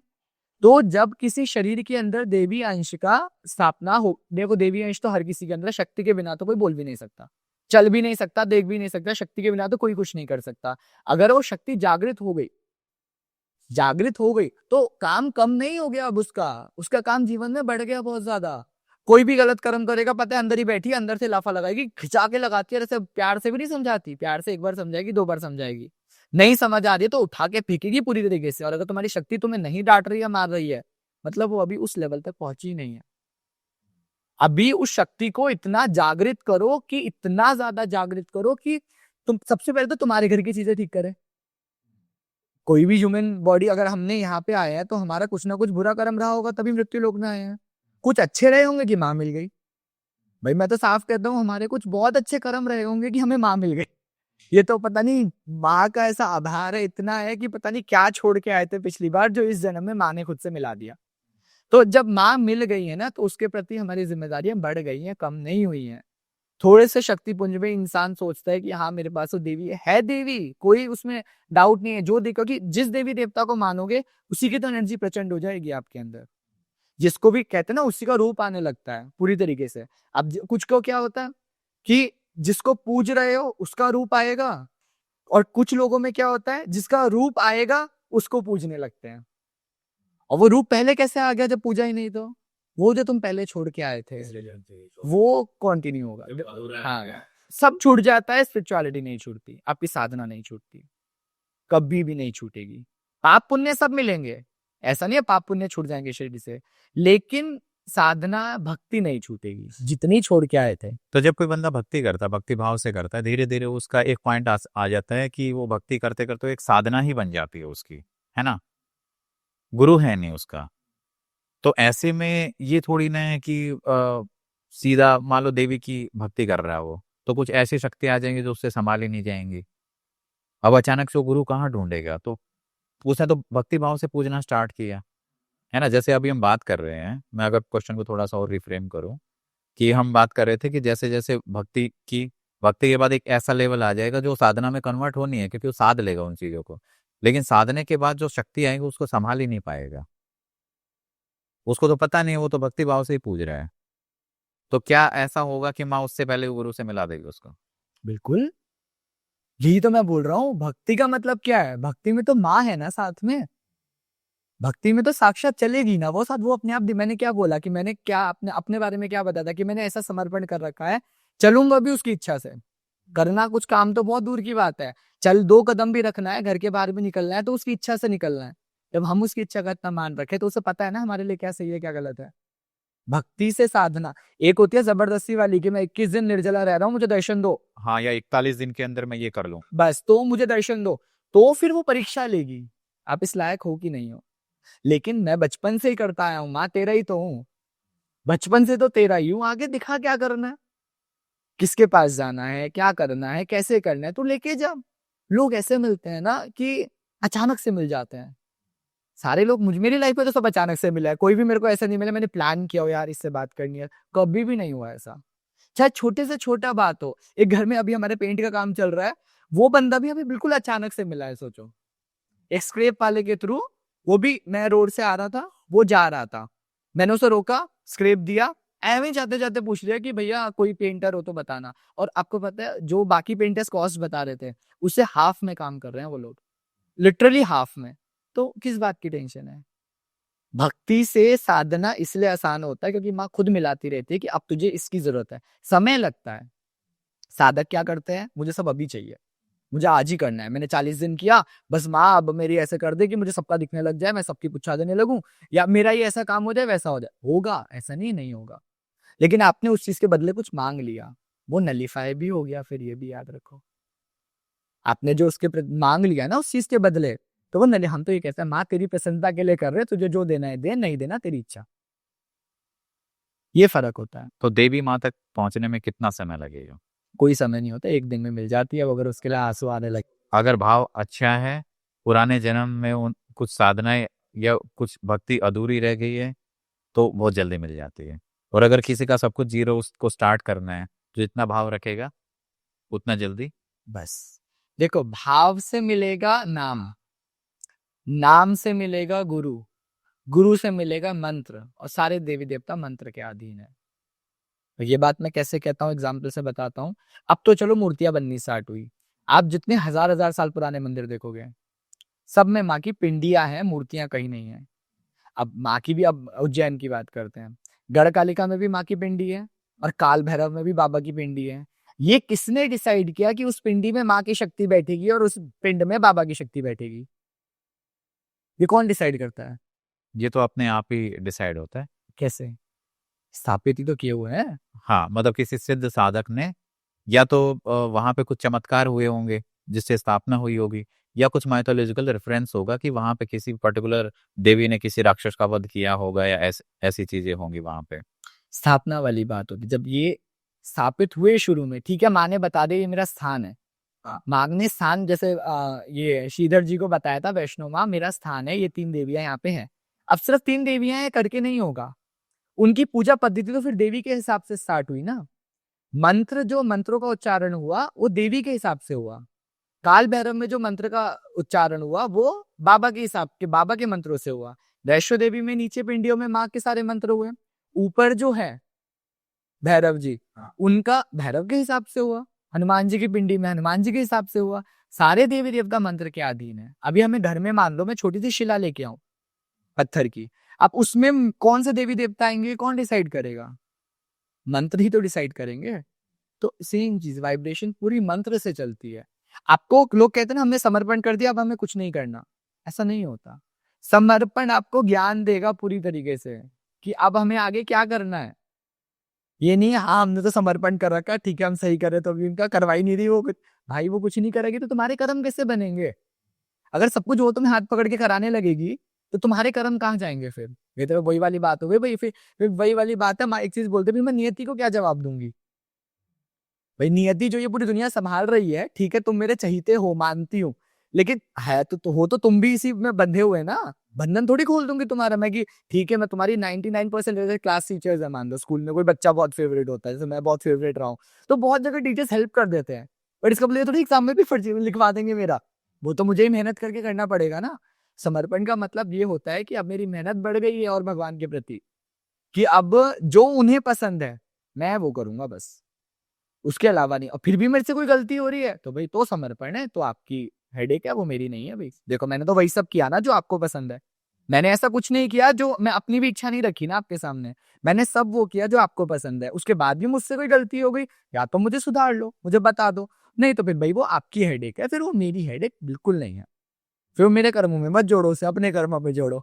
ये वाली बात है, इसे समर्पण भाव कहते हैं पूरी तरीके से। अच्छा, जब हम जैसे अभी बात कर रहे थे कि घर पे मान लो कि स्थापना करनी होती है, तो कुछ लोग माता की फोटो लगाते हैं या भगवान की फोटो लगाते हैं, कुछ लोग भगवान की मूर्तियां स्थापित करते हैं। उसमें भी अलग अलग टाइप की मूर्तियां आती है, कोई मार्बल की मूर्ति आती है, कोई मिट्टी की आती है, कोई फाइबर की मूर्ति आती है। तो क्या इनसे भी फर्क पड़ता है? पड़ता है। सबसे बेस्ट घर में साबित करना फोटो है। फोटो है। सिर्फ फोटो रखो, आप उसकी जितनी पूजा सेवा कर सको करो, खोरी करो, नहीं हो रही है मत करो, किसी दिन कर ली ठीक है, नहीं कर लिया तो ठीक है, कोई दिक्कत नहीं है। लेकिन अगर आपने मूर्तियां रखनी शुरू करी, मूर्तियों का मतलब हो गया प्राण प्रतिष्ठा, फिर वो श्री विग्रह है, वो साक्षात भगवान है उसमें। फिर आपको उनकी सारी सेवा करनी पड़ेगी। रात को सुलाना भी है, सुबह स्नान भी कराना है, उनके कपड़े भी बदलने हैं, तीनों टाइम भोग भी लगाना है, सब कुछ करना है। तो ये सारी, अब इसमें भी हमारे शास्त्रों में मिट्टी की, पीतल की और मार्बल पत्थर की ये मूर्तियां सबसे श्रेष्ठ कही गई हैं। अब जो फाइबर है, ऑब्वियसली बात है, वो तो एक अलॉय है पूरी, और वो भी सारे रिसाइकल्ड चीजों का अलॉय है, जो मतलब ऑब्वियस बेसिक सी साइंस की बात है। तो अब वो खुद ही इतना इम्प्योर चीज है, उससे आप प्योर चीज कैसे बना सकते हो? इसलिए पहले के टाइम पे पूजा में प्लास्टिक की चीजों का बिल्कुल यूज नहीं होता था। आजकल तो भगवान को भी सब प्लास्टिकों में भोग लग रहा है। तो कहाँ से पॉजिटिव एनर्जी आएगी? पहले तो आपके मंदिर में अभी इतनी शक्ति आई ही नहीं थी कि आप उसे भगवान करके पूरी तरीके से पूज सको या उनसे उनके प्रति वो हो सको। अभी तो घर की मूर्तियां हमारे अधीन है ना, मंदिर की मूर्तियां पंडितों के अधीन है। छोड़ देंगे पूजा करना तो वो तो लुप्त हो जाएंगी, पूरी शक्तियां लुप्त हो जाएंगी। सेम घर की मूर्तियां हैं, वो हमारे अधीन है अभी। हम जितनी उनकी पूजा सेवा करेंगे, जितना सब करेंगे, उससे उनकी शक्तियां और डेवलप होकर एक टाइम पे ऐसा आ जाएगा कि साक्षात माँ के वहां बैठ जाएगी। वो उसमें टाइम लगेगा, घर में लाते ही नहीं कि पत्थर की मूर्ति लाए बैठा दी और उसमें माँ आ गई, ऐसा नहीं होता। स्थापना भले ही आपने पंडित को बुला के पूर्णतः स्थापना करा दी उनकी। कोई भी आप मूर्ति में देखना, 1 साल की पूजा करी हुई मूर्ति और 1 साल पहले की मूर्ति में आपको जमीन आसमान का देखने में ही फर्क लगेगा। जिस घर में भक्ति भाव से सेवा हो रही हो, आपको बिल्कुल विग्रह में फर्क पता चल जाएगा कि ये विग्रह सेवा करा हुआ विग्रह है और ये विग्रह बिना सेवा करा हुआ विग्रह है। चेंज, एकदम चेंज, उसका ऑरा, उसका प्रेजेंस, उल्टा स्ट्रक्चर सब बदल जाते हैं। जैसे राम मंदिर में जब भगवान रामलला की मूर्ति बनी ना, ठीक है, तो जो जिन्होंने बनाए थे उनको खुद ही यकीन नहीं हुआ, बोले कि मूर्ति चेंज हो गई। ये प्राण प्रतिष्ठा की बात होती है। वो कितने ललक से बैठे होंगे कि बस अब, कि देखो चाहते तो भगवान राम क्या नहीं कर सकते थे ना। वेट उन्होंने क्यों किया अपने बच्चों से करवाने का? जिसके हाथ से उन्हें जो काम जब कराना है, वो उस टाइम पे, उस पल में, उस घड़ी पे ही वो काम कराएंगे, चाहे लोग कितनी ही निंदा कर लें, चाहे लोग कितना ही उसका प्रेज कर ले। नियति को उससे मतलब नहीं है, बिल्कुल नहीं है। हम ये सब दुनिया की बात है, नियति के लिए हम सब कीड़े मकोड़े हैं। हम तो आज है, कल को खत्म, क्या कर, यहाँ से बाहर जाओ पत्थर गिरेगा खत्म। इंसान का क्या रह गया? कुछ भी नहीं रह गया। तो कहते हैं ना, छोटी सी चूक हुई और ये काम हो गया। नियति तो करती है, और कौन करता है? वो चूक नियति तो करवाती है कि अब ऐसा था कर्म में तो नियति ने ऐसा करा दिया, अब ऐसा होना था इसलिए ऐसा करा दिया। अब नियति से ऊपर भी कोई बैठी है, अगर उसका हाथ पकड़ रखा है तो उन दोनों में आपस में बॉन्ड है, कनेक्शन है कि वो पत्थर यहाँ ना गिरा के यहाँ गिरवा देगी, छोटी सी पैर में लग जाएगी, हो गया काम। नियति भी पूरी हो गई, वो कर्म भी पूरा हो गया और आप बच भी गए। आपको लगता है कि जो मोदी जी हैं वो उच्च कोटि के साधक हैं? पॉलिटिकल बात नहीं करना चाहूंगा बिल्कुल भी। क्या नहीं, पॉलिटिकल बात बिल्कुल नहीं करना चाहूंगा मैं इस चीज में। से काम बहुत अच्छा कर रहे हैं, मैं किसी के फेवर में नहीं हूँ, किसी के अगेंस्ट में नहीं हूँ। काम बहुत अच्छा कर रहे हैं, मंदिरों के दर्शन कर रहे हैं, जिसकी वजह से मंदिर का जीर्णोद्धार बहुत हो रहा है। अभी बांग्लादेश का जो शक्तिपीठ है, एग्जैक्ट नाम याद नहीं आ रहा है मेरे को, पर बांग्लादेश का शक्तिपीठ है जो बिल्कुल जर्जर हालत में हो गया था। पीएम मोदी ने बोला कि मैं उस शक्तिपीठ को विजिट करूंगा, एक रात में काया पलट गई उस शक्तिपीठ की। पूरी तरीके से ऐसा बन गया जैसे अभी कल ही बनाया हो। कहाँ पे थे? बांग्लादेश। बांग्लादेश में। हाँ, बांग्लादेश में उन पीएम मोदी ने बोला था कि मैं इसका विजिट करूंगा, तो उसके बाद उसका पूरा जीर्णोद्धार हो गया, एक रात में करवा दिया गया। तो अब कहाँ कहाँ नहीं जा रहे हैं ना, वो हिंदू धर्म को बढ़ाने के लिए कितनी चीजें करे। अगर मैं धर्म से रिलेटेड बात करें, वो तो तपस्या करने भी चले गए हो, तो वो तो 3 साल तो हिमालय में ही रहे हैं, है ना? कि जो इंसान की जो चीजें दिख रही हैं, अब भाई हमारी किसी के बस की होगी अंदर द्वारका में जाना, नीचे पूजा करके आए हैं वो? अब किसी की कोई सोचना भी बहुत बड़ी बात है, पर उन्होंने वो करके दिखाया। तो ये सारी चीज़ें मैटर करती हैं कहीं न कहीं। ये सारी चीज़ें कोई एक साधक ही कर सकता है, और इतना देश को इस तरीके से सँभालना, इतने क्रिटिसिज़्म के बाद भी। और कहीं न कहीं ऐसा भी तो होता है ना कि जैसे राम मंदिर की जब प्राण प्रतिष्ठा हुई, तो उस टाइम भी जो नियम वगैरह थे, ठीक है, जो उन्होंने नियम बताए थे कि ऐसे-ऐसे करना होता है, तो उन्होंने बोला था जो पुजारी या जो एडवाइस कर रहे थे कि 2 दिन काफ़ी है, लेकिन उन्होंने पूरा 9 या 10 दिन तक किया था वो। अलग-अलग जो पूरा राम सर्किट है, वहाँ-वहाँ घूमे थे और उसके बाद राम मंदिर की प्राण प्रतिष्ठा की थी, है ना? तो चलो वो तो पॉलिटिकल हो गया, ठीक है, उसमें नहीं जाते हैं, ठीक है। बट बहुत सारे ऐसे लोग हैं जिन्होंने अलग-अलग वो बोला कि मुझे ऐसा लगता है कि इनके पास इस चीज़ साधक हैं, उच्च कोटि के साधक हैं, ठीक है, ऑरा उनका है। वो पूरा नवरात्रों के फास्ट रखते हैं सिर्फ पानी पे। चाहे वो विदेश यात्रा पे रहें, अपना कुक लेके जाते हैं। आज भी वो कहीं भी जाते हैं तो अपना कुक साथ में लेके जाते हैं। क्योंकि ये हमारे पूरी तरीके से, जब हम दक्षिणाचार की बात करते हैं, तो हमारे पूरी तरह ये होता है, किसी की थाली में खाया हुआ आप नहीं खा सकते। ये भी गलत माना जाता है। किसी के बर्तन यूज़ नहीं कर सकते हो, किसी के चम्मच यूज़ नहीं कर सकते हो, जिसमें किसी और ने खाना खाया हो। तो ये सारी चीज़ें बहुत मैटर करती है जो। तो जब हम बात करते हैं कि घर के मंदिर में फ़ोटोज़ होनी चाहिए, मूर्तियाँ नहीं होनी चाहिए, क्या इससे भी फ़र्क पड़ता है कि मूर्तियाँ जल्दी जब जागृत हो जाती हैं, तो ज़्यादा पॉज़िटिव एनर्जीज़ देती हैं घर में और फ़ोटोज़ हैं, फ़ोटोज़ में इतनी एनर्जीज़ नहीं आ पाती? सी फोटोज़ हो गए एक सिंबॉलिक फॉर्म भगवान का, और मूर्तियाँ हो गई एक्चुअल भगवान, ऐसा मान लो आप, अगर इसे सिंपल वे में समझना है तो। तो मूर्तियाँ में पॉज़िटिव एनर्जी तब आएगी जब दिन-रात आप उसकी तरह उस तरह से सेवा कर रहे हो। जो सेवा कर सकते हैं, वो ज़रूर रखो मूर्ति, क्या प्रॉब्लम है? जो बेसिक सेवा, देखो सेवा में कोई बड़ी बात नहीं है, जैसे मान लो प्याला लहसुन का भोग नहीं लगता, ठीक है? तो किसी दिन आपने दूध चावल का भोग लगा दिया, किसी दिन आपने चीनी चावल का भोग लगा दिया। मिश नहीं, सिर्फ मिश्री नहीं, खाना ऐसा होना चाहिए जैसे हम खा रहे हैं, पहली बात तो उस घर में भी प्याज लहसुन नहीं डलेगा खाने में। भोग आपको उसका लगाना ही पड़ेगा, कभी-कभी वाली बात है। जैसे हमारे घर में पूरा भोग लगता है, पूरा होता है, बट कभी-कभी ऐसा होता है जैसे भिंडी बनाती है मम्मी, तो उसमें प्याज डालती है। तो वो एक आधी चीज़ कोई होती है, तो उस दिन भी अब हमारे घर में तो ये रूल हो गया कि कुछ और बनेगा ही बनेगा उनके लिए। लेकिन जिन लोग क्या, ठीक है सेकंड चीज़ नहीं बन सकती है, उस दिन के लिए विशेष आप रोटी और मक्खन का भोग लगा दो। आप रोटी में तो प्याज नहीं होगा ना ऑब्वियसली, तो रोटी और मिश्री का भोग लगा दो, चावल और दूध का भोग लगा दो। हो सकता है, पर इंसान इतना ज़्यादा आजकल लेज़ी हो गया और भाव दिल में है, दिल में है, दिल में है करके ऐसा हो गया कि वो थाली मंदिर के सामने नहीं है, वो कौन-सा खा लेंगे भाई। लेकिन वो आलस है ना, वहाँ पे मत, इतना नहीं होगा हमसे। हमसे नहीं हो रहा इतना। ये इतना ना होने के चक्कर में ही सारी नेगेटिविटी आ जाती है। घर के मंदिर में लोगों की ज़्यादा नेगेटिविटी होती है एज़ कम्पेयर टू बाकी घर का एरिया। सबसे ज़्यादा नेगेटिविटी घ घर के मंदिरों में होती है। सफाई नहीं करते बिल्कुल भी। अरे लोगों को मैंने ऐसी आदत देखी है, धूप बत्ती जलाते हैं, चट्टे लगे होंगे वहाँ पे, मंदिर में ही धूप बत्ती के, वो जली हुई धूप बत्ती के। अब उस गंदगी में आप रह लोगे, यहाँ पे आपने कुछ खाना खाया है और यहाँ पे वो खाने का ढेर चट्टा-चट्टा लगाए जा रहे हो, और फिर हम यहाँ पे वापस खा सकते हैं? किसी झूठे बर्तन में इंसान खाना खा सकते हैं? अपनी ही झूठी थाली में खाना खा लेगा? तो भगवान के बर्तन बिना मंजे दोबारा पूजा में कैसे यूज़ होते हैं?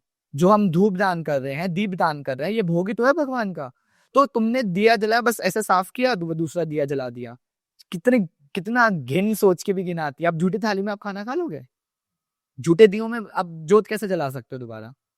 वो आलस है ना, अरे हमसे नहीं होता, कौन मांजेगा उन बर्तनों को दोबारा? ये चीज़ें बहुत मैटर करती है। जैसे घर के मंदिर, इससे पहले के टाइम पे मंदिर नहीं हुआ करते थे घर में। लोग बाहर ही जाते थे सब। फ़ोटो रख ली, चीज़ें रख ली, और बाकी जो सेवा बिल्कुल जैसे ब्रज में हर किसी के घर में मंदिर मिलेगा, शुरू से ही मिलेगा। और वहाँ तो गोवर्धन जी तक स्थापित है। लेकिन वहाँ ना प्याज़ चलता है, ना लहसुन चलता है, तीनों टाइम भोग लगता है, भगवान को स्नान कराया जाता है, श्रृंगार कराया जाता है, सारे त्योहार करे जाते हैं। देवी भागवत पुराण में साफ माँ बोलती है कि अगर तुम्हारे मोहल्ले में कोई उत्सव हो रहा है और तुम उसमें नहीं गए हो, तो तुम महापाप के भागी हो। उत्सव मतलब भगवती का जो, जैसे हाँ, कुछ भी हो, अगर आप वहाँ नहीं गए, आपका सहयोग वहाँ पे नहीं है, तो आप महापाप के भागी हो। लोग बोलते हैं अरे क्या ड्रामा हो रहा है, क्या जागरण कर रहे, ये कर रहे, पैसा कमा रहे, ये कर रहे। माँ साफ बोलती है मुझे ये उत्सव बहुत पसंद है। जागरण उत्सव मान लो, फिर पालकी उत्सव मान लो, निद्रा उत्सव मान लो, ये पूजा पाठ धर्म माँ को बहुत पसंद है। किस लिए बनाई है? माँ ने तो दुनिया कितनी सुंदर बनाई थी ना। पहाड़ बनाए थे, पेड़ बनाए थे, पानी स्वच्छ बनाया था, हवा स्वच्छ बनाई थी। हमने खराब करा ना सब, अपनी इच्छाओं को लेके। लोग मेरे से, किसी ने एक बार पूछा था, कोई वैष्णव था, कि क्या तुम्हारी माँ ऐसे क्या सर्व दयालु है? तब तो मेरे मुँह से हाँ निकला था, बिकॉज़ वो माँ सर्व दयालु नहीं है। तुम जैसा कर्म करोगे माँ तुम्हें वैसा ही फल देगी। कोई भी भगवान है, माँ को छोड़ो इस टाइम पे, तो तुम जैसा करोगे वो तुम्हें वैसा ही फल देंगे। जैसा जैसा कर्म की योनि, जैसे जैसे जैसे जैसे कर्म जो कर रहे हो, तुम्हें वैसा वैसा वैसा वैसा फल मिलता जाएगा। उससे माँ कुछ नहीं करेगी बीच में, तुम्हारी बुद्धि दी है ना माँ ने, अब तुम वो बुद्धि कहाँ लगा रहे हो तुम्हारे ऊपर है। रावण ने बुद्धि गलत, इतने ज्ञानी मतलब कर्म की वजह से तो मारे गए। हम रावण को इतना छोटा उसमें काट देते हैं, कर देते हैं, लेकिन इतने ज्ञानी पुरुष, इतने ज्ञानी, मतलब भगवान राम तक ने प्रणाम किया था उन्हें बाद में। किस चीज में बड़े नहीं थे? उम्र में, ओहदे में, पैसे में, ताकत में, भक्ति में। तांडव स्तोत्र हम आज भी करते हैं, आज भी गूज़बम्स आते हैं उसे सुन के, और उन्होंने बैठे बैठे बना दिया था उसे। जो चीज हम बोलते हैं, जो वर्ड्स बोलते हैं, वो लिख तो सकता ही नहीं है ना कोई, वो मुंह से ही बोले जा सकते हैं, वो लिरिक्स और वो सारी चीजें। तो ये सारे हम कर्म की वजह से मारे जाते हैं बस, अपने शास्त्र पढ़ता ही नहीं कोई।